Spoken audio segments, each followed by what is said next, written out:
All right, what is going on, ladies and gentlemen? How is it going? I am Is There No One Else? And in today's video, we are going to review the November 8th patch notes for New World, the Eternal Frost PTR.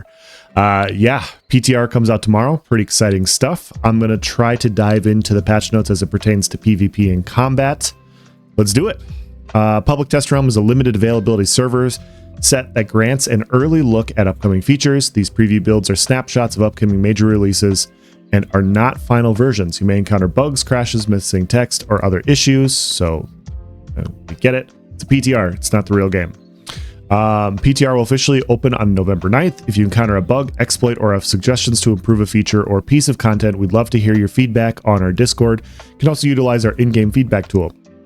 During this iteration of the PTR, we'll look forward to hearing your playtest feedback on the following changes: Glacial Tarn Mutated Expedition, Season 4 Artifacts, Season 4 Narrative, Season 4 Rewards Track, Weapon Balance Updates, Winter Convergence Festival, Legacy of Crassus, and Inventory Improvements. PTR Client Access, PTR Backstory Loadouts, PTR Frequently Asked Questions. Okay, you guys can read this if you want to. I think we got a lot going on here, so I'm just going to skip past it. Release notes. World Experienced. Fixed an issue that allowed players to fall out of bounds at the final bridge in Imperium Forge. Players can no longer get under the mountain around the Eternal Pool POI. Lava will now kill players at a slightly higher level than previously in order to stop players from exploiting new mechanics. All right. Notable fixes. Fixed a graphical glitch where players sometimes experience a sudden flash on the screen.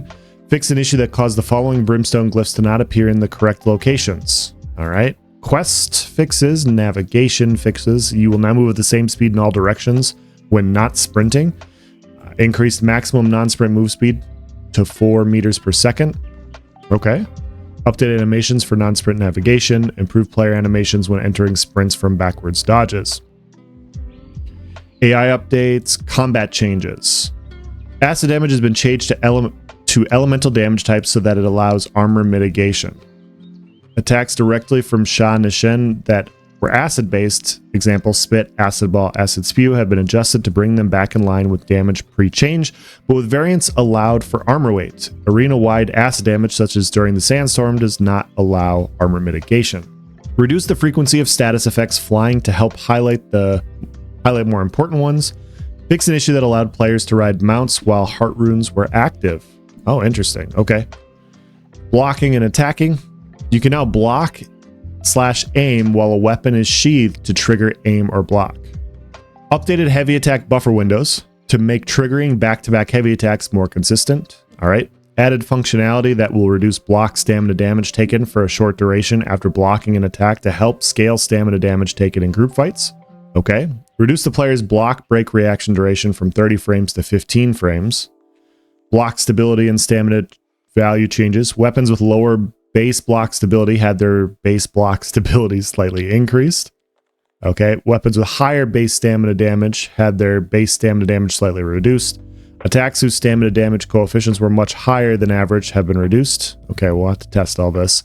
Unified the stamina damage coefficients across all melee weapon heavy attacks. Fix an issue where players were forced into standing when attempting to crouch after an attack. Fix an issue where weapons could not be sheathed when using the toggle aim and block feature. Fix an issue where swapping weapons would not toggle off aim block when using the toggle aim and block setting. Consumables. Remove the ability to use consumables from the inventory during combat. Consumables can still be used from quick slots. Interesting. Okay. Remove the consumable heal mod PvP adjustment. Consumables now heal at normal amounts in PvP. Interesting. Artifacts. Fix an issue that caused Odo artifact to not properly increase damage to stun players for either weapon. Everybody that I know that has farmed Odo has said that Odo's just kind of feels bad. So yeah, it shouldn't. It does 20% more damage, like to other stuff. So yeah. Okay, this makes sense. Update the Endless Thirst artifact perk tooltip to clarity. Remove strike damage conversion from the Inferno Fire Staff artifact and Life Taker Void Gauntlet. They will both deal their default damage type of fire or void, respectively. Updated the Abyss Life Taker and Inferno tooltips for clarity on the conversion. Updated the Ankh artifact heal mod to also decrease lifesteal healing. Gives bigger trade-off and creates additional differences between it and the Blood Drinker ring. Interesting. Interesting. This is a pretty substantial change. Wow. Okay, we'll have to get our hands on Ankh and test it on the PTR because yeah, I mean Ankh's trade-offs haven't been great, and so them making adjustments makes sense. So it having a reaction to leeching makes a ton of sense. Blood Drink artifact added a 5% bonus to all lifesteal healing while active.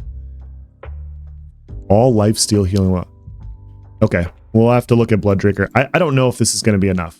I don't know if this is going to be enough to make Blood Drinker worth it in like a PvP scenario. PvE, like solo PvE, I found Blood Drinker to be quite good for soloing corrupted portals and everything. But outside of that, and just trying to stay alive in PvE, I don't know. Very unimpressed. But maybe this puts it over the edge. We'll see. Gems made the following changes to all the associated Rune Glass gems. Their value should match the value of the tier 4 conversion of each. Onyx reduced health requirement from 100% to 70% and reduced effects from a range of 15% to 30% to a range of 9% to 18% since it will have a higher uptime. All right. Opportunist increased the target health requirement from below 30% to below 50%. This is a great change. Reduced effects from a range of 15% to 30% to a range of 7 to 16 since it will have a higher uptime. Added 1% to 5% bonus healing on targets below 50% health. Exhilarate Moonstone reworked the bonus damage while all abilities are on cooldown and updated values 11 to 20%. Retaliate updated functionality to be after blocking or taking a hit. Increased duration to 5 seconds.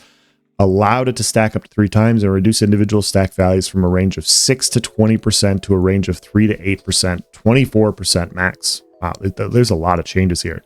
Opal Gambit, by far the most used gem, reduced damage values from a range of 6% to 15% to a range of 4 to 12% while stamina is not full. Okay.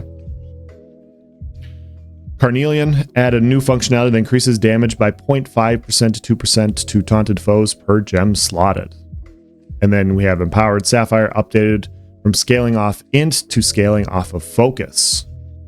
Interesting. Conversion gem balance. Updated functionality and values of all conversion gems. Conversion gems will now consistently convert 50% of the weapon damage to the element associated with the gem, regardless of the tier. Will now scale all of the weapon's damage to int focus if those attributes are higher than those base weapon attributes. Wow. Wow, that is a huge change. Will now scale all of the weapon's damage to int focus if those attributes are higher than the base weapon's attributes. Holy crap. Okay. Well, we'll have to test. We'll have to test and everything, but this looks like a pretty substantial change to me. Wow. Conversion gem values. For reference, single attribute scaling is 100%, primary scaling is 90%, secondary scaling is 65%, dual scaling is 80%. So tier 2, 50% conversion to element at 60% scaling off of int, 50% scaling off. Okay. These will not dual scale if the replacement attribute is higher. It will override the base weapon scaling. All right. We got flail changes here. We're on to the weapon changes. Overall, substantial gem changes. Like these are pretty big changes. Definitely something worth testing and potentially doing a video on. Fix an issue where the arcane smite area of effect could spawn offset when rapidly rotating camera while hitting. Fix an issue where the arcane smite ability did not show a damage type when using the final deflected frailty upgrade. Fix an issue where the cured flailment passive wasn't properly removing a debuff stack. Fix an issue where arcane vortex's upgrade accelerated advantage was not applying a stack of haste to self for each target hit. And then fix an issue that caused flail to appear extended if sheathed during an attack. This issue also caused the player animation to appear broken. Okay. Hatchet fixed an issue that caused Hatchet's final charge up before the last attack in the chain to incorrectly time the transitions to light, uncharged heavy, and charged heavy attacks.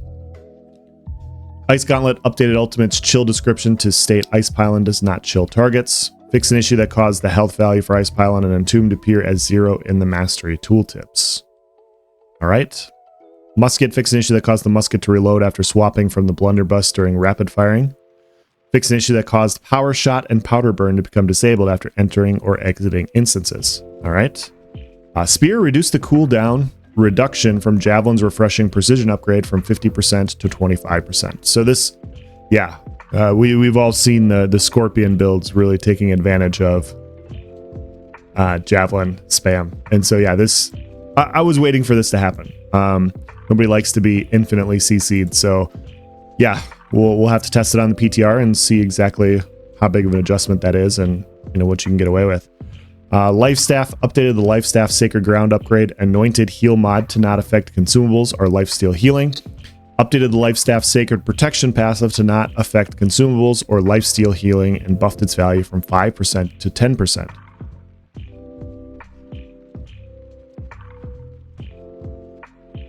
I don't know why we're buffing Life Staff. I don't understand. I just don't understand.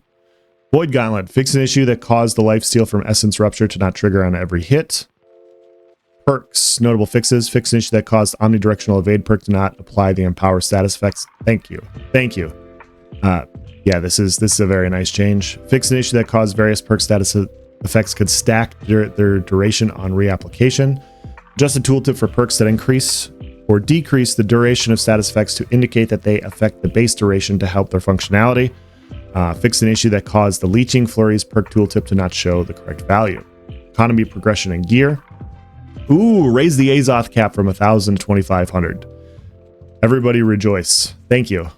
Flint is now in the Stone family. Makes sense. Okay, general adjusted odds. Rewards track, making artifacts more likely to appear at rank 200 or higher. Excellent. Fix an issue that prevented flail perks, ability perks from rolling on flails granted from the PvP reward track. Excellent. Gear changes. The new expansion foods will now have a proper recovery buff with a matching duration. Remove the vernacular referring to raising the minimum gear score of items because items no longer roll in a range when crafted. Fix an issue that caused the named Void Gauntlet Nathan's Hammer to roll with a Warhammer ability perk. Old versions of this item are unchanged. Newly rolled versions will now have Shirking Lightning instead. Fix an issue where if you crafted multiple items and one became a named item, you would not receive the other items. That sounds annoying. Fix an issue that caused the Fisherman's Light Armor to display without proper icons for male player characters. Fix an issue that caused some lower tier items to roll perks incorrectly, preventing them from rolling at the appropriate rarity. Okay. We have added the artifact Endless Thirst to the loot table for the final boss in mutated versions of Savage Divide. Okay. We've also added Tumbler Feet Wraps to OPR caches. You can only loot each of these items once. If you acquire them from the Season 3 pass, you will not be able to loot them again. Okay. So it's not going to continually be in the season. I was very curious about what was going to happen with that. But yeah, they now have new locations for the season pass artifacts. Makes sense. Reinforced Orichalcum Bow Charm now has the correct ability name of Empowering Explosive Arrow instead of Empowering Splinter Shot. Okay. Change the name generation for PvP reward track accessories without unique names to include the attribute suffix. Fix an issue that prevented the Covenant Faction Seal upgrade crafting recipe from appearing for rank 3. All right. Game mode rewards. We're improving outpost rewards by guaranteeing that items given as a result of participation are loot biased. Items from level 65 Outpost Rush reward caches also now roll on a slightly improved gear score range for players. Okay, we'll have to see what that is, because yeah, currently Outpost Rush gear is just, I mean, it's a very bad dark matter farm at the moment. So hopefully they can make some better gear for everybody. We originally wanted 3v3 arenas to be a more challenging space with additional value for the winning players, so we're greatly improved the PvP XP and salts given by the mode in the expansion update. It was a successful change in that sense, but now our other PvP game modes are suffering.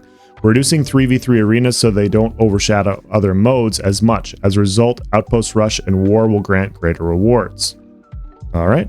Players hitting the maximum contribution in War and Outpost will now receive 5,500 PvP reward track XP and 4,000 Azoth salts.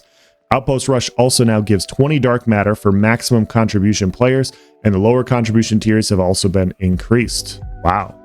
The maximum reward given by 3v3 arenas has been reduced to 1,200 XP and 500 salts. The other contribution tiers have been updated in a similar fashion. Okay, yeah, I've just been grinding arenas for this very reason. And so, yeah, it makes sense. It's interesting that they've recognized this and have actually gone on and make a change. Good job. Really good job. I can't. No complaints. Thank you. Influence race reward caches now roll items in a significantly improved gear score range that is in line with other PvP content for max level players. Influence race caches now also grant 10 dark matter for max level players. Nice. Aptitude chests. Theorycrafting aptitude chests can now roll timeless shards. Expansion aptitude chests. Okay. Crafting. You guys can read about crafting and gathering and refining. Notable fixes, mounts, mount fixes, seasons, UI, UX, general. Do we not have? Okay. So these are awesome changes. These are awesome changes. I was hoping that we were going to see the artifacts, but that's okay. I'm not upset. I am not upset. Really good changes overall. I'm very interested in seeing the overall changes as it goes to the gems. But I don't really have much to say. I read through these really quickly. I'm sorry. I was just reading them. I was like, oh, interesting. Well, we'll have to test and see exactly what these are and what kind of changes they are.